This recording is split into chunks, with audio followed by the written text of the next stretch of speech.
के किनारे एक छोटा सा मिट्टी का घर था। उसी घर में रहती थी सावित्री, एक खामोश औरत। लोग कहते थे, इस औरत की जुबान नहीं है क्या? पर किसी को क्या पता था कि उसकी खामोशी में कितने दर्द दबे हैं। सावित्री की शादी बहुत कम उम्र में हो गई थी। पति मेहनती था, पर शराब का आदी। दिन भर मजदूरी करता और रात को नशे में घर लौटता। सावित्री कुछ कहती तो मार पड़ती, न कहती तो भी।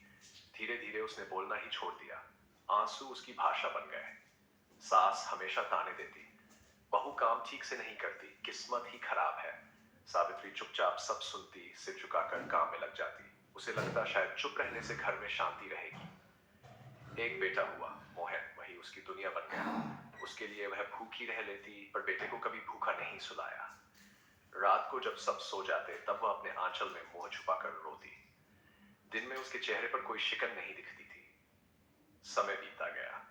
पति की शराब बढ़ती गई, मारपीट भी। एक दिन उसने सावित्री को इतना मारा कि वह कई दिन तक उठ नहीं पाई। किसी ने आवाज नहीं उठाई। गांव ने खामोशी ओढ़ ली, बिल्कुल सावित्री की तरह। मोहन बड़ा हुआ। मां की चुप्पी उसने बचपन से देखी थी।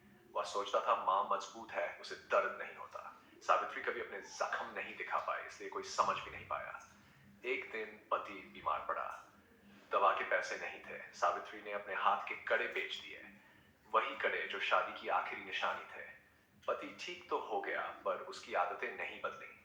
फिर एक दिन सावित्री अचानक बीमार पड़ गई। बुखार, कमजोरी, शरीर में दर्द। उसने कुछ कहना चाहा, पर आवाज गले में ही रह गई। वही पुरानी आदत, चुप रहना। थोड़ा ठीक हो जाएगी, सबने कहा। एक सुबह सावित्री नहीं उठी। जब मोहन ने मां का ठंडा हाथ पकड़ा, तब उसे पहली बार एहसास हुआ, खामोशी भी चीखती है, बस सुनने वाला चाहिए। मां ने कभी शिकायत नहीं की, इसलिए सबको लगा उसे कोई तकलीफ नहीं थी। सावित्री चुपचाप चली गई, अपने सारे दर्द साथ ले गई।